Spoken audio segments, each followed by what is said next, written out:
Hello, my name is Tylluan Penry. I'm a solitary pagan witch, I'm an author and the founder of the Wolf and Howl Press.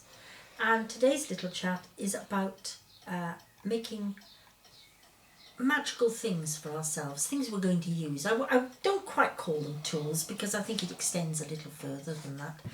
And I thought I would start today with the cauldron. Oh, the cauldron. I've rather given up on that one, you know.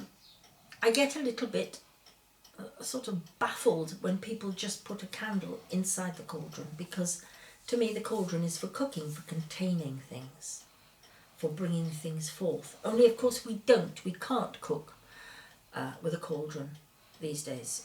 I actually have a full-size cauldron. It's an 18th century one, might even be a bit older than that. It's massive, and at the moment it's got all sorts of rubbish in it because I haven't used it in a while. I can't put it over a fire, it's much too old, I don't want to crack it.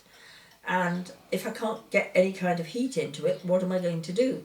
And I think this is the thing, I do have smaller cauldrons and we can use them, but the whole point is it's a container. And I think rather than feeling we should have to go out and buy a cauldron, I think it's more important to feel we should have containers. Now these are containers vary, don't they? I mean, if you're going to cook in the microwave, you better stick with glass or plastic. If you cook in the oven, well, you can use silicone, you can use metal. You have to use whatever is appropriate for a purpose. And I think it's very much the same with what we do in magic. Whatever container we have needs to be appropriate. And therefore, I think it's important to vary them a bit, so that you have small bowls, small containers. If it's a big group of you, yes, you probably could use a cauldron about that size. I doubt very much anybody is ever going to use my full-size cauldron again, but it's lovely to have. It's great, and there's a part of me that just wouldn't part with it. It's wonderful. So what sort of containers? Well, there is nothing wrong with a cup. There is nothing wrong with a bucket. I mean, you can have a metal bucket, you can have a plastic bucket, it doesn't matter. You can have whichever you want. These things are just used for whatever. I mean, if you're doing a spell, for example, supposing you were going to do a spell to improve the fertility of your garden. I mean, that's a very traditional kind of spell, you know, the land remedy charm, the Anglo-Saxon Azabut. That's the kind of thing. And then we have, well, what would you do with the bucket? Well, supposing, for example, you had some comfrey leaves. Comfrey is very good in the garden for fertility, or nettles, or what have you. And you basically made a kind of green sludge with water that you had blessed. And you then blessed it, did your spell, did your ritual over it, and let it stand out under the moon, under the sun, whatever, till it went a bit smelly. And then you tipped it all over your garden.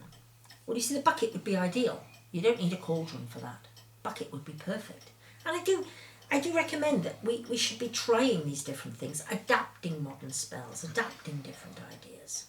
I think that's really important. And I think we should be imaginative in how we approach this. A bucket is wonderful for spells like that. For something else, we might decide the answer is to make a cake. Well, you're not going to make a cake very easily in a cauldron anyway. They used to sometimes tip them upside down over the ashes and sort of cover the fire with it when it was empty. They would sometimes put bread down underneath, and then the heat of the cauldron, the ashes would cook the bread. I'm sure it was a bit full of cinders, but never mind. And it's where the saying curfew comes from, couvre-feu, cover the fire, you see.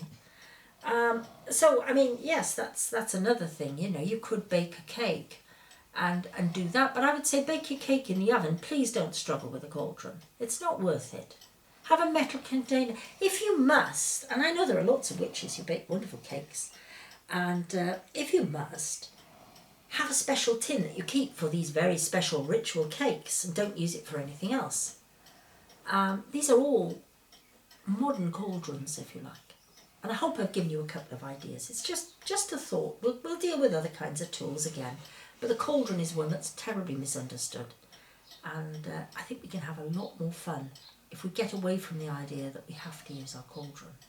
There are other types we can use. Anyway, thank you very much for listening. I do appreciate it. Goodbye.